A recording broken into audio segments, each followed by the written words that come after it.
Next video coming up, we're going to do the video about how the lightning hit the off-grid ranch here and completely fried the electrical system. And I think the estimate came back, it's like $65,000 worth of damage. So we're going to do a two-part series video on that. One's going to be like what happened, and then we're going to flip over to Craig's channel on his YouTube channel, and he'll do like, okay, you know, that's what happened. Now here's what we're going to do to fix it. So we'll have those up hopefully later today.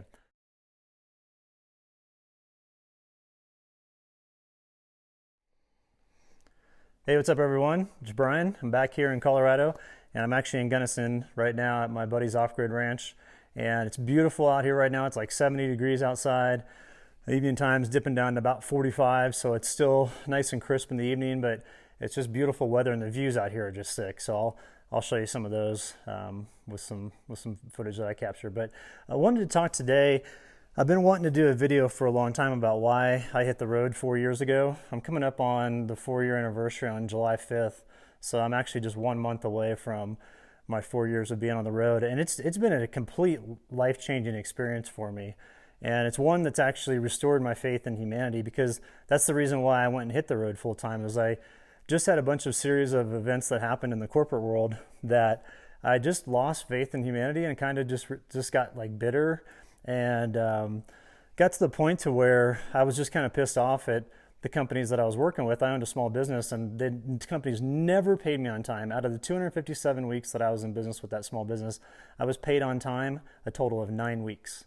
The rest of the time it was always late. So I just got tired of that crap. And if you want to check out my history of my work history, I've had some people comment on other videos that I've collaborated with other individuals, like, oh, that dude probably just got fired, or, you know, he can't cut it in the corporate world. But my LinkedIn profile link is in the video description below, so you're welcome to check out my work history. I've done a bunch of different stuff. A lot of stuff, it was tech heavy. When I first got out of college in 1998, I got a business degree from Kansas State University and a minor in Spanish. Then I started working for a company called Move.com, and they own Realtor.com. They used to own a new home division called Homebuilder.com, but that was bought by a competitor. But I worked for Homebuilder.com for 6 years and got promoted up to West Coast sales manager when I was working at that company. But then I decided that I wanted to go do something different. So I left that company and went to work for a sign company and did that for, let's see, like 2 or 3 years, got up to vice president of that. And then I left there because I just didn't want to work in that environment. It was a really toxic environment with some bad business owners and just bad people in general that worked at that organization. So I was like, don't want to be a part of that. And then the economy crashed in 2007, and that was a big eye-opener for me, because I was in the housing industry. I had been in the housing industry from the time I graduated from college up until that point in 2007 when the economy crashed, and I saw so many people lose everything overnight. And I thought, okay, this could happen to me. You know, if I don't play my cards right, or if I got caught in a predicament, a scenario to where I had some big expenses going out, and say I lost my job due to like an economic crash. And I thought, you know what, I'm going to start downsizing everything. So that was my first, I think that was the first thing that set me on this path of living the way that I do, is I started to minimize all the possessions that I had. Because when I moved back to Colorado from California, I was out there, like I said, I was West Coast sales manager for that company, and then I was working for that sign company as well.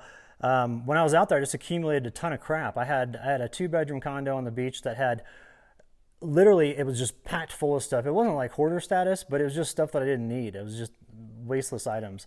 And so when I moved back to Colorado, I mean, I had to get one of those massive U-Hauls, and then I had my truck behind it, and both of them were packed full of stuff. And I thought, I'll never do this again. So I started downsizing everything, and then I started my own business and did that sign business for 5 years. And I just got to the point, I'm just like, you know what? I don't like what I'm doing. I'm wasting all of my time, my younger years in my life when I'm healthy, working in an environment that I don't care for clients that don't pay me on time, that I'm just a number in their Rolodex, because all of these are just publicly traded companies that I'm working for. And there was just very little loyalty. It seemed like the work environment changed in the last 20 years when I was in it, because when I got into it in 98, it was way different than when I got out in 2015. And so just that shift through there, I thought, you know, I don't have another 20 years in me of working in this environment to where it seems like everything was cutthroat. Most of the business owners that I came into contact with were had questionable ethics, or they were just really arrogant, and I don't have patience for either of those. And then I started realizing too that when I was a kid, I used to go out in nature all the time. My dad would deck out these vans, and way ahead of his time. He'd get these old commercial fleet vans, and then he'd build out the interiors of them, and we'd live in them and go to all these national parks in the summertime. And so we did that a bunch when I was a kid, and all the way up through high school, I was always outdoors because we lived on a lake. And then I went to college, and then after college, I really immersed myself 100% in the corporate routine, if you want to call it that, or just the corporate world, because I thought, well, that's the way I need to get ahead. I need to 100% dedicate all of my time to this and just everything I've got.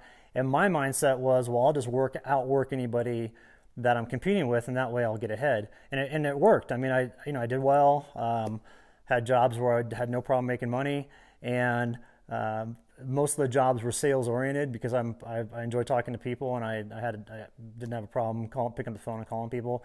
But I always came back to it at the end of the day. I thought, like, I don't believe in what I'm doing, and I have to be one of those persons that has to have some sort of belief that what I'm doing is a positive change for whatever endeavor I'm involved with. And I didn't feel that way with the things that I was doing. It was just sales. And sales is a beast of its own. You have to understand that when you get into it, that no matter what you did yesterday, it doesn't matter. You have to produce today. And I think that constant pressure that I put on myself, it just caught up with me after a while. It's like, I had a book of business when I started out. My first book of business was like $19,000 a month when I got going in '98. By the time that I got out of the corporate world, I would say when my last sales job I had, my book of business was 18 million. So I'd think about that. I could go from 18,000 to 18 million. That's a huge difference as far as customer expectation and customer service. And I was hiring people out of my own pocket to be assistants for me because I had so much work on my plate. And I thought, the commission structures for those jobs before I owned my own small business, the commission structures were constantly adjusted every year to where I would have to produce more to make the same.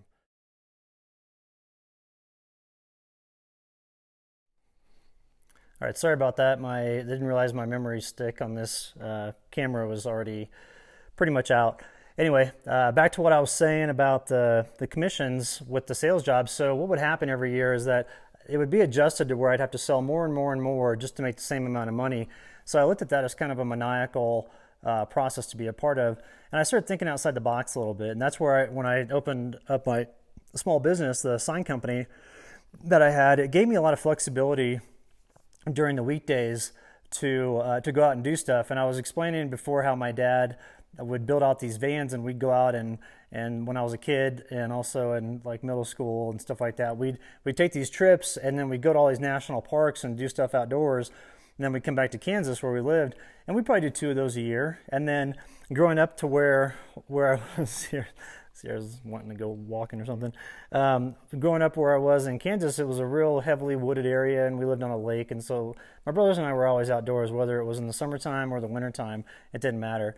And then when I got in the corporate world, it's like I just focused, like I was saying, I focused 100% just on working full time. And I think I lost myself in that. And that was my fault. I realized that in the environment that I was in, it was constant pressure, constant expectations of meeting these goals or that goals. And I just one day woke up and I'm like, I don't like doing this. I'm not sleeping well at night. I was starting to have to take medication to sleep, like Ambien and Xanax. And then I actually got addicted to Xanax, and that was really tough to get off of. And so I started realizing, I'm like, this environment is what's making me unhealthy because I internalize too much of it and I get too stressed out about this, can't turn my mind off at night. So I thought, I can't change the work environment. The work environment is what it is. But I can change myself and I can change my surroundings. And I noticed that when I was doing the sign business, when I'd have my weekdays a little bit more free, I'd go up to the mountains and hang out just because it was an easy drive from Denver. And I'd enjoy doing it. But I started reconnecting with that kid that was in me that loved being outdoors, before I got all weighted down with the world's problems. And I started thinking to myself, I'm like, I could get rid of all of the stuff that I have. I pretty much just carry hiking and camping gear with me all the time, and that's what I carry in my truck, even when I had the house in Denver. And I thought, well, I can just get rid of the house and stay up in the mountains full time. And I actually did that when I still had that sign business. And so I told some clients, finally, after like 3 or 4 months after I've been living out on the road full time, I'm like, hey, by the way, I don't have my house in Denver anymore. I'm out here in my truck full time. And they're like, what? And I'm like, yeah, but have you noticed any difference in like my response times or anything like that? They're all, well, no, it's just like normal. You just get back to us on email like normal, and do all the stuff for us like you need to do. So it gave me confidence that I can operate in a work mindset in the backcountry, and the agreement that I have with myself is, hey, get all your work done first, then you can go fly fish for the rest of the day, and I won't feel guilty about it. And so that's the agreement that I have with being on the road. But when I made that shift, when I finally in my mind made the shift to say, okay, I'm going to leave this conventional lifestyle and I'm going to go out there in nature. I'm going to deck out my truck and I'm going to just see if I can give it a go and see if it'll work.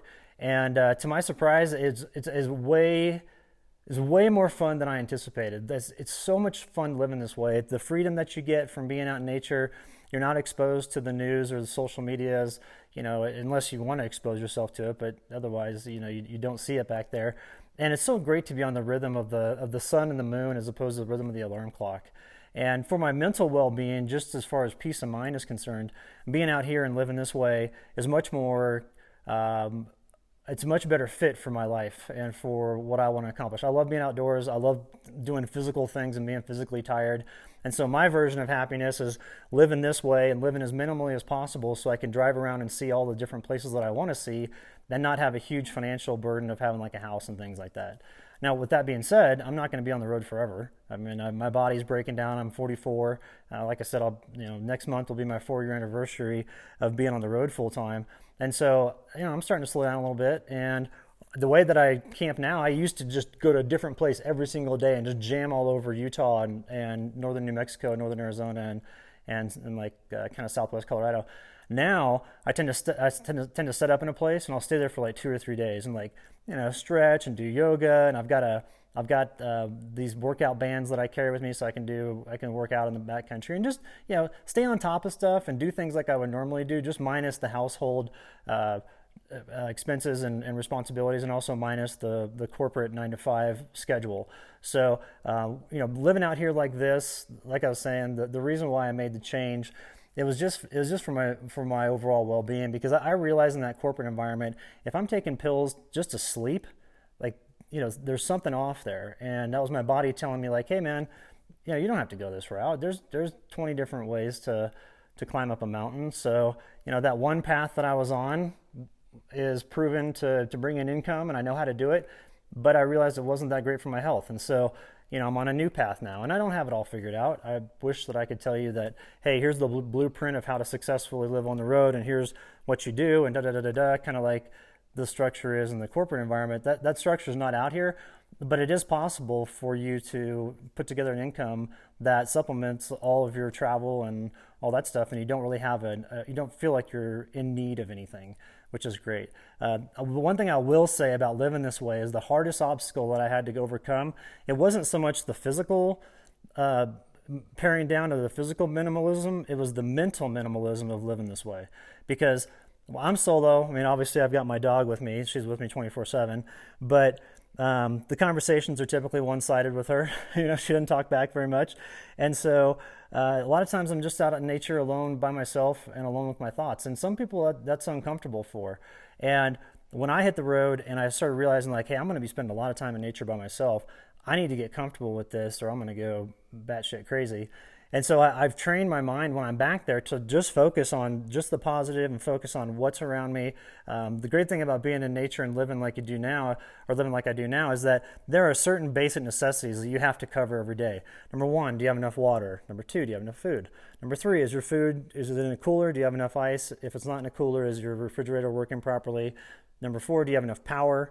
Whether it's solar or an inverter from your car, whatever it may be.